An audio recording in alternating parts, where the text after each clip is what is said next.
बच्चों, बेटा हमने यूनिट 2 स्टार्ट किया था अपना, जिसका ये एक लेक्चर हमने स्कूल में दिया था काइनेमेटिक्स, ठीक है।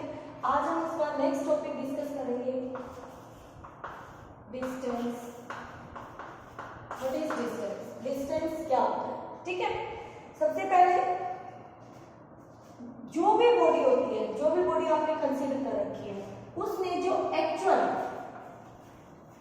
पाथ ट्रेवल किया है, actual path travelled by the body during its motion, उसको हम क्या कहेंगे? Is called distance.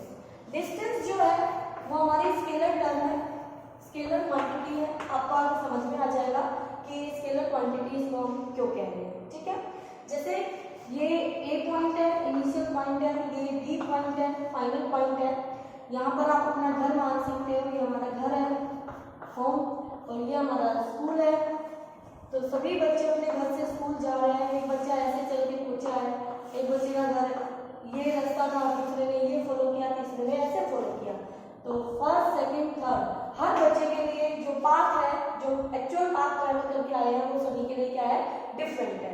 तो यहाँ से A और B तक जाने के लिए हमारे पास इनफाइनाइट रास्ते, कितने भी रास्ते हम ड्रॉ कर सकते हैं, इनफाइनाइट वे, ओके। तो ये दूरी मेजर करने के लिए हम मीटर का यूज करते हैं। तो इसकी जो SI यूनिट होगी वो मीटर होगी। CGS यूनिट इसकी सेंटीमीटर होगी, ठीक है। अब डिस्टेंस के बाद हम बात करते हैं डिस्प्लेसमेंट। डिस्प्लेसमेंट हमारी वेक्टर क्वांटिटी है, ठीक है। ये क्या होता है डिस्प्लेसमेंट? डिस्प्लेसमेंट हम बोलते हैं शॉर्टेस्ट पाथ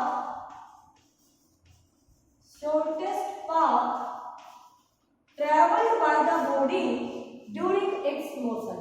तो फिर से वही, this is initial position, this is final position, A and B, और इनके बीच का शॉर्टेस्ट पाथ, एक ही पाथ पॉसिबल है, और वो है ये वाला सबसे छोटा पाथ, स्ट्रेट लाइन। और यहाँ सिर्फ एक पाथ पॉसिबल है बेटा, लेकिन यहाँ तो बहुत सारे रास्ते हम बना सकते हैं, लेकिन डिस्प्लेसमेंट में ऐसा नहीं है, ओनली वन रास्ता। तो वो एक ही स्ट्रेट लाइन है जो दो पॉइंटों को मिलाएगी, तो वो हमारा क्या होगा? डिस्प्लेसमेंट, ठीक है। इससे छोटा कोई भी पाथ पॉसिबल नहीं है इन दोनों पॉइंटों के बीच, इसलिए इसको बोला है shortest path travelled by the body.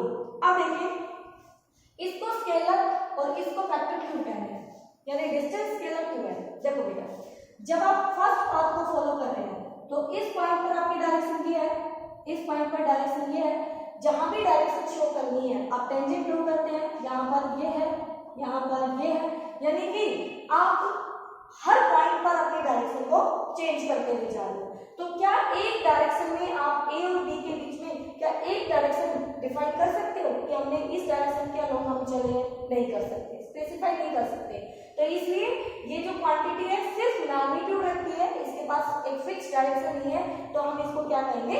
Distance कहेंगे, सॉरी स्केलर क्वांटिटी कहेंगे। तो ये जो डिस्टेंस है वो किस कैटेगरी में आता है? किस फिजिकल क्वांटिटी को रिप्रेजेंट करता है?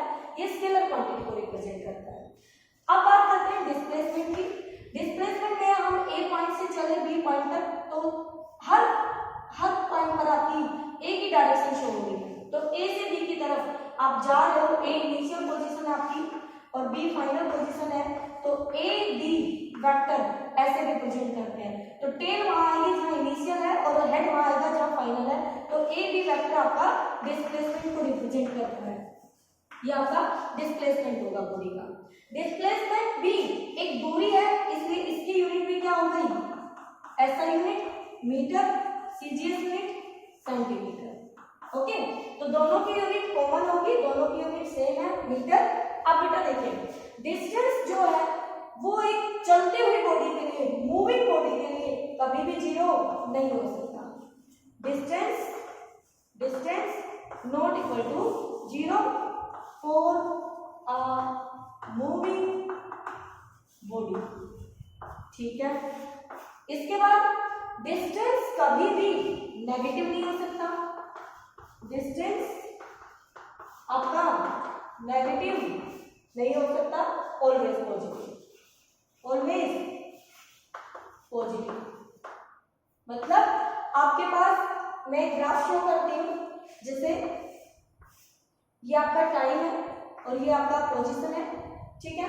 आपकी एक बॉडी यहाँ से 0 टाइम पे स्टार्ट करती है, ऐसे चली, इसका मतलब टाइम बढ़ रहा है, दूरी भी बढ़ रही है। फिर वो ऐसे आई, इसका मतलब टाइम यहाँ तक, इस इंटरवल तक 0 से लेके T1 T1 इंटरवल तक टाइम बढ़ रहा है, दूरी भी बढ़ रही है। किसी भी पॉइंट पे आप चेक करना चाहें देख सकते हैं, इतने टाइम पे बॉडी यहाँ है। लेकिन जब वो इस पॉइंट के बाद यानी T1 टाइम के बाद आगे पहुंची तो टाइम तो बढ़ रहा है, टाइम तो इंक्रीज कर रहा है, लेकिन दूरी घट रही है। तो जब भी आप चलोगे तो एक बॉडी जब चलेगी तो चलती हुई बॉडी पहले 10 मीटर चली, फिर 5 मिनट और हो गए उसको चलते हुए, मानो पहले 5 मिनट में, फर्स्ट 5 मिनट में उसने 10 मीटर ट्रेवल किया, तो अगले 2 मिनट में उसने 2 मीटर ट्रेवल कर लिया, तो टोटल उसने 12 मीटर ट्रेवल किया। तो 10 से उसका 12 इंक्रीज किया ना, तो दूरी कभी भी घटती नहीं है। तो ये वाला ग्राफ नेचर में पॉसिबल नहीं होगा। अब आ जाइए डिस्प्लेसमेंट की तरफ। डिस्प्लेसमेंट आपका 0 भी हो सकता है, पॉजिटिव भी रहेगा, नेगेटिव भी हो सकता है, क्योंकि ये कैसी क्वांटिटी है, वेक्टर क्वांटिटी है। और एक वेक्टर की ये तीनों वैल्यूज पॉसिबल है, 0, पॉजिटिव एंड नेगेटिव। ठीक है, कैसे है वो दिखाती हूँ आपको कि डिस्प्लेसमेंट की हम बात कर रहे हैं। डिस्प्लेसमेंट हमने बताया इसका एक सिंपल सा फंडा है, आप इनिशियल पॉइंट को पहचान लीजिए, फाइनल पॉइंट को पहचान लीजिए, दोनों के बीच एक स्ट्रेट लाइन बना लीजिए और वो स्ट्रेट लाइन उसका मैग्नीट्यूड होगा और डायरेक्शन जहां से आप इनिशियल से फाइनल गए वो उसकी डायरेक्शन होगी। ठीक है, तो वो होगा डिस्प्लेसमेंट। अब यहाँ देखिए, एक बॉडी ए पॉइंट पर है, ठीक है, बी पर गई, तो ए से बी गई, तो मान लीजिए ये हमारा 10 सेंटीमीटर यहाँ से यहाँ तक, ठीक है, 10 सेंटीमीटर हो गया। फिर आगे एक पॉइंट और ले लिया मैंने सी, ये ले लिया 2 सेंटीमीटर, यहाँ से यहाँ तक हो गया 2 सेंटीमीटर। तो मैंने कहा A to B, तो A to B एक भी वेक्टर हो गया हमारा 10 सेंटीमीटर। ठीक है, फिर मैंने कहा A to C, displacement A to C हो गया, तो A to C में 10 और 2 12 सेंटीमीटर हो गया हमारा डिस्प्लेसमेंट।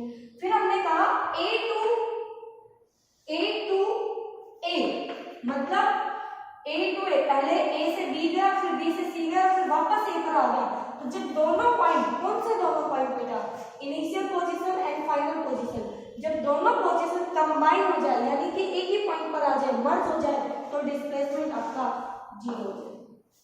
कितना हो जाएगा, 0 हो जाएगा। तो उस सिचुएशन में आपका डिस्प्लेसमेंट 0। अगर आपने यहाँ से इस रेफरेंस से आपकी बॉडी और दूसरी तरफ चली जाती है, डी पॉइंट तक शिफ्ट हो जाती है, तो यहाँ आपने इसको 0 पे माना हुआ था, उसके हिसाब से ये 0 सेंटीमीटर, फिर यहाँ पे 10 सेंटीमीटर, फिर ये हो गए 12 सेंटीमीटर, ऐसे स्केल बना रखी थी। और इधर आप चलते हो तो 0 से इधर आओगे तो नेगेटिव भी चलेगी वैल्यू। मान लीजिए ये वाला पॉइंट रिप्रेजेंट करता है -4 सेंटीमीटर को।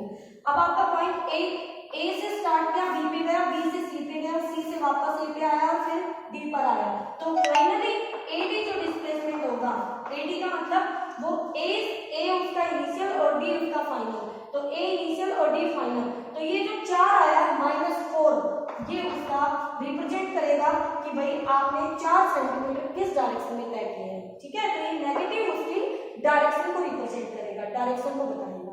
ओके बेटा, तो ये बात तो हमारी डिस्टेंस और डिस्प्लेसमेंट की। अब इसमें छोटी छोटी टर्म्स और हैं, वो भी मैं आपको बता देती हूँ। ये तो हमने बता ही दिया कि डिस्टेंस कभी भी 0 नहीं हो सकता, डिस्टेंस डिस्प्लेसमेंट से लेस नहीं हो सकता, तो डिस्प्लेसमेंट का मैग्नीट्यूड डिस्टेंस के मैग्नीट्यूड के इक्वल हो सकता है।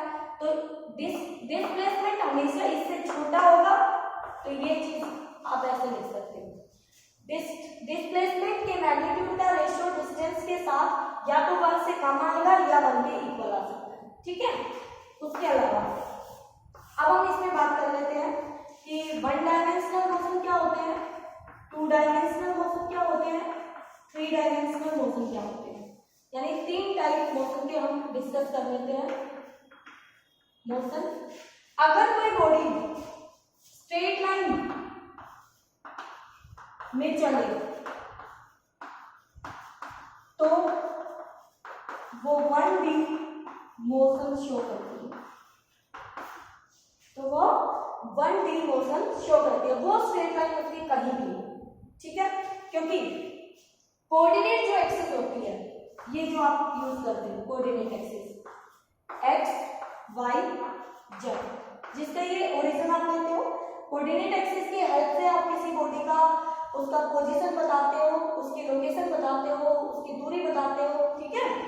तो यहाँ पर ये x एक्सिस है, ये इसकी पॉजिटिव डायरेक्शन है, इधर इसकी नेगेटिव आ जाएगी, ये y एक्सिस है, अपवर्ड पॉजिटिव डाउनवर्ड नेगेटिव, ये z एक्सिस है, टुवर्ड्स रीडर पॉजिटिव और away from the reader negative, ठीक है। या आप ये कह सकते हैं परपेंडिकुलर ऐसे, परपेंडिकुलर आउटवर्ड नेगेटिव z और perpendicular inward perpendicular outward positive z axis और perpendicular inward negative z axis. तो चाहे रीडर के टर्म में बताए, चाहे इन डायरेक्शन की फॉर्म में बताए, तो ये डायरेक्शन तो आपको सीखनी है ही, ठीक है, पता होना चाहिए आपको। ओके, तो यहाँ पर क्या है, जैसे एक बॉडी ऐसे चली, यहाँ से चलना शुरू किया, यहाँ तक चली, तो स्ट्रेट लाइन में चली, तो मैंने अपने कोऑर्डिनेट सिस्टम को ऐसे रख लिया, तो एक्स एक्सिस इसके पैरेलल आ गई, 1D मोशन डिफाइन कर दिया।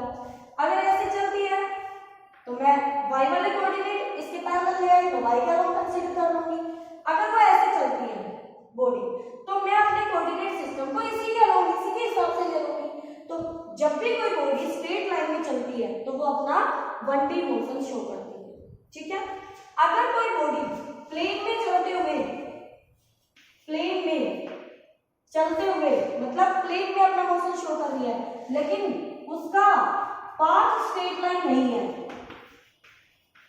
स्ट्रेट लाइन नहीं है, मतलब एक सीधी लाइन नहीं होनी चाहिए, तो कैसी भी बना लो, ऐसी बना लो, सर्कल बना लो, ये स्फीयर बना लो, ठीक है, या रेक्टेंगल बना लो, ऐसे कुछ भी बना लो, उसका पाथ स्ट्रेट नहीं होना चाहिए। वो एक प्लेन में चले और स्ट्रेट लाइन में ना चले, तो उसका जो मोशन होगा वो 2 डायमेंशनल मोशन होगा, ठीक है।